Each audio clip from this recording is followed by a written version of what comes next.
নমস্কাৰ। ইয়াত জিকেৰ প্ৰায় 50টা প্ৰশ্ন একেলগে আছে, যিবোৰ প্ৰশ্ন আগতে পৰীক্ষাত আহি গৈছে। গতিকে আপোনালোকে ভিডিঅ'টো চালে উপকৃত হ'ব। ইয়াৰ পাৰ্ট 1 ভিডিঅ'টো 75টা প্ৰশ্ন আছে, যিসকলে চোৱা নাই চাই ল'ব। আজি প্ৰথম প্ৰশ্ন, NDMAৰ সম্পূৰ্ণ ৰূপ কি?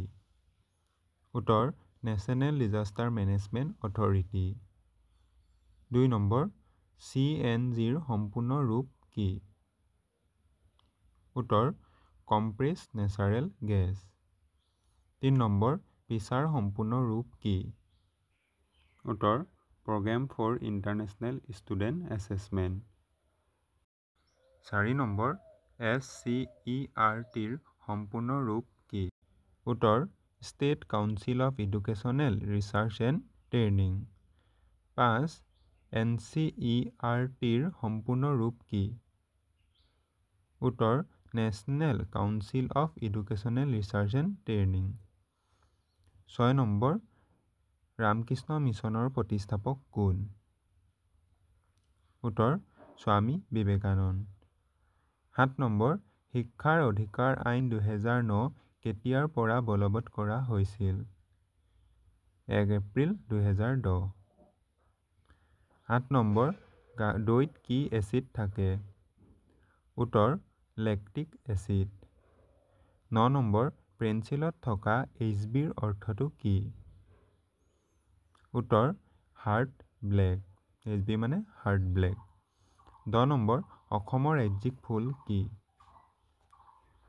উত্তৰ, কপৌ ফুল। 11, সূৰ্যৰ ওচৰত থকা গ্ৰহটো কি? বুধ। আপোনালোকে গোটেই গ্ৰহকেইটা দূৰত্ব অনুসৰি চাই ল'ব। বুধ, শুক্ৰ, পৃথিৱী, মঙ্গল, বৃহস্পতি, শনি, ইউৰেনাছ আৰু নেপচুন। আৰু আপোনালোকে আকাৰৰ ফালৰ পৰাও ডাঙৰৰ পৰা সৰু আৰু সৰুৰ পৰা ডাঙৰলৈ অলপ চাই যাব। 12 নম্বৰ, স্বচ্ছ ভাৰত অভিযান কেতিয়া আৰম্ভ হয়? উত্তৰ, 2014 চনৰ 2 অক্টোবৰৰ পৰা। 13 নম্বৰ, গোবৰ গেছৰ মুখ্য উপাদান কি? উত্তৰ, মিথেন। 14 নম্বৰ, মেৰিয়ানা খাদ কোন সাগৰত অৱস্থিত? মেৰিয়ানা খাদ হৈছে পৃথিৱীৰ আটাইতকৈ গভীৰতম অঞ্চল। উত্তৰ, প্ৰশান্ত মহাসাগৰত আছে। 1 GBত কিমান MB? উত্তৰ, 1024 MB। এনেকৈ 1 MBত কিমান থাকে আৰু 1 KBত কিমান থাকেও চাই যাব। 16 নম্বৰ, সূৰ্যৰ পোহৰত কি ভিটামিন থাকে? উত্তৰ, ভিটামিন D। 17 নম্বৰ, ব্ৰিটিছৰ বিৰুদ্ধে যুঁজ দিয়া প্ৰথম আহোম ৰাজকোঁৱৰ কোন আছিল? উত্তৰ, গমধৰ কোঁৱৰ। 18 নম্বৰ, ৰঙা গ্ৰহ বুলি কোনটো গ্ৰহক কোৱা হয়? উত্তৰ, মঙ্গল গ্ৰহক। 19, আহোমৰ কোন ৰজাই পাইক প্ৰথা প্ৰৱৰ্তন কৰে? উত্তৰ, প্ৰতাপ সিংহ। 20 নম্বৰ, কোন আহোম ৰজাৰ শাসন কালত মোমাই তামুলীয়ে বৰবৰুৱা উপাধি গ্ৰহণ কৰিছিল? উত্তৰ, প্ৰতাপ সিংহ। 21, কোন আহোম ৰজাই প্ৰথম হিন্দু উপাধি গ্ৰহণ কৰিছিল? উত্তৰ, চুহুংমুং। 22, 1857 চনৰ চিপাহী বিদ্ৰোহৰ প্ৰথম শ্বহীদ কোন? উত্তৰ, মংগল পাণ্ডে। 23 নম্বৰ, লোকসভাৰ অধ্যক্ষ কোন? উত্তৰ, ওম বিৰলা। 24, আহোমৰ প্ৰথম ৰাজধানী কি আছিল? উত্তৰ, চৰাইদেউ। প্ৰথম আছিল চৰাইদেউ, শেষ আছিল যোৰহাট। মুঠ সিহঁতৰ 4খনেই ৰাজধানী আছিল। 25 নম্বৰ, সোণালী বিপ্লৱ কিহৰ লগত জড়িত? উত্তৰ, হানি আৰু হৰ্টিকালচাৰ। আপোনালোকে বিপ্লৱবোৰৰ বিষয়ে অলপ পঢ়িব। 26 নম্বৰ, GSTৰ সম্পূৰ্ণ ৰূপ কি? উত্তৰ, goods and services tax. 27 number, PMGKAYৰ সম্পূৰ্ণ ৰূপ কি? উত্তৰ, প্ৰধানমন্ত্ৰী গৰীব কল্যাণ অন্ন যোজনা। 28, LCDৰ সম্পূৰ্ণ ৰূপ কি? উত্তৰ, লিকুইড ক্ৰাষ্টেল ডিছপ্লে। 29, মানৱ শৰীৰৰ আটাইতকৈ ডাঙৰ অংগবিধ কি? উত্তৰ, ছাল। 30 NEP 2020 মতে SSS সম্পূৰ্ণ ৰূপ কি? উত্তৰ state school standard authority. 31 Itakhuli যুদ্ধৰ সময়ত আহোমৰ ৰজা কোন আছিল? উত্তৰ গদাধৰ সিংহ। 32 দাঁতৰ pH স্কেল কিমান? আচলতে প্ৰশ্নটো pH স্কেল বুলি নাথাকিব পাৰে, কিন্তু অপশ্যনত 5.5 আছিলে কাৰণে উত্তৰটো 5.5। আপোনালোকে চাৰ্টখন চাই ল'ব, ইয়াৰ পৰা কেইটামান প্ৰশ্ন পাৰিব। 33 সালোক সংশ্লেষণত উদ্ভিদে কি গেছ নিৰ্গত কৰে? উত্তৰ অক্সিজেন। 34 এজিমা কোনবোৰ সামগ্ৰীৰ লগত জড়িত? উত্তৰ এগ্ৰিকালচাৰ এণ্ড লাইভষ্টক, কৃষি আৰু পশুধনৰ লগত। 35 নেটফি কেতিয়া গঠন কৰা হৈছিল?